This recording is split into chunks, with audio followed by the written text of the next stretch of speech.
శివుడు పులిచర్మంపైనే ఎందుకు కూర్చుంటాడు? మెడలో పాము ఎందుకుంటుంది?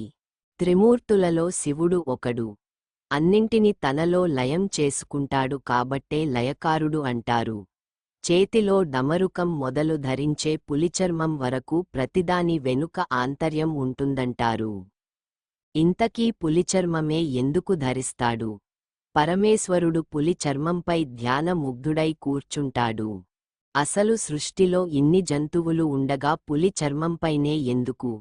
భోళా శంకరుడు ఏం చేసినా అందులో ఆంతర్యం ఉండనే ఉంటుంది కదా అంటారు పండితులు. వాస్తవానికి పరమశివుని ఆకృతిలో ఒక్కొక్క దానికి ఒక్కొక్క అర్థం ఉంది.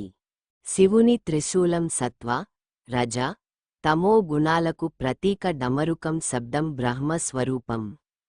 శిరస్సును అలంకరించిన చంద్రవంక మనోనిగ్రహానికి, గంగాదేవి శాశ్వతత్వానికి ప్రతీక. దేహంపై ఉన్న సర్పాలు భగవంతుని జీవాత్మలు ధరించిన ఏనుగు చర్మం అహంకారాన్ని త్యజించమని అర్థం.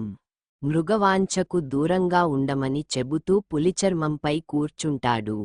భస్మం పరిశుద్ధతకు సూచన. నందీశ్వరుడు సత్సాంగత్యానికి, నంది ధర్మదేవతకు, మూడవ నేత్రం జ్ఞానానికి సూచిక. వీటిలో ముఖ్యంగా పులిచర్మాన్ని ఎందుకు ఆసనంగా చేసుకున్నాడు అనే దానిపై శివపురాణంలో ఓ కథ చెబుతారు. అదేంటంటే, శంకరుడు సర్వసంగ పరిత్యాగి, దిగంబరుడిగా అరణ్యాలు, శ్మశానాల్లో తిరుగుతూ ఉండేవాడు. ఓ రోజు ఆ మార్గంలో వెళుతున్న శివుడిని చూసిన మునికాంతలు ఆ తేజస్సుకి, సౌందర్యానికి చూపు తిప్పుకోలేకపోయారు. నిత్యం ఆయన్ను చూడాలనే కాంక్ష మునికాంతల్లో పెరిగింది. గృహంలో నిర్వహించాల్సిన దైవ కార్యాలు, నిత్యకృత్యాలు కూడా శివుడుని తలుచుకుంటూనే చేయసాగారు. తమ భార్యల్లో ఎప్పుడేలేని ఈ మార్పునకు కారణం ఏంటా అని ఆలోచనలో పడిన మునులకు పరమేశ్వరుడిని చూడగానే సమాధానం దొరికింది. తమ భార్యల దృష్టి మరిల్చాడన్న కోపం తప్ప, ఆ దిగంబరుడే సదాశివుడని మరిచిపోయి సంహరించే ఆలచోన చేశారు. తాము స్వయంగా హింసకు పాల్పడలేరు కాబట్టి, తమ తపోశక్తితో ఓ పులిని సృష్టించారు. నిత్యం దిగంబరుడు నడిచి వెళ్లే దారిలో ఓ గుంతను తవ్వి అందులో పులిని ప్రవేశపెట్టారు.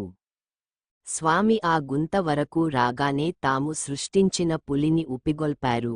శివుడి ఆజ్ఞ లేనిదే చీమైనా కుట్టదు అంటారు కదా. మరి ఆయన ఆజ్ఞ లేకుండా మునుల శక్తితో ప్రాణం పోసుకున్న ఆ క్రూరమృగం ఏం చేయగలదు? అయితే తనపై ఎగిరిన పులిని సంహరించిన మహాదేవుడు, మునుల చర్య వెనుకున్న ఉద్దేశం గ్రహించి పులితోలుని తన దిగంబర శరీరానికి కప్పుకున్నాడు. పులి అమితమైన పరాక్రమానికి ప్రతీక, సంహారకారి, భయానకమైనది. అలాంటి పులి కూడా లయకారుడైన పరమేశుని ఎదుట నిలవలేదని, కాలస్వరూపుని ఎదుట నిలబడగలది ఏదీ లేదని చెప్పడమే ఇందులో ఉద్దేశ్యం.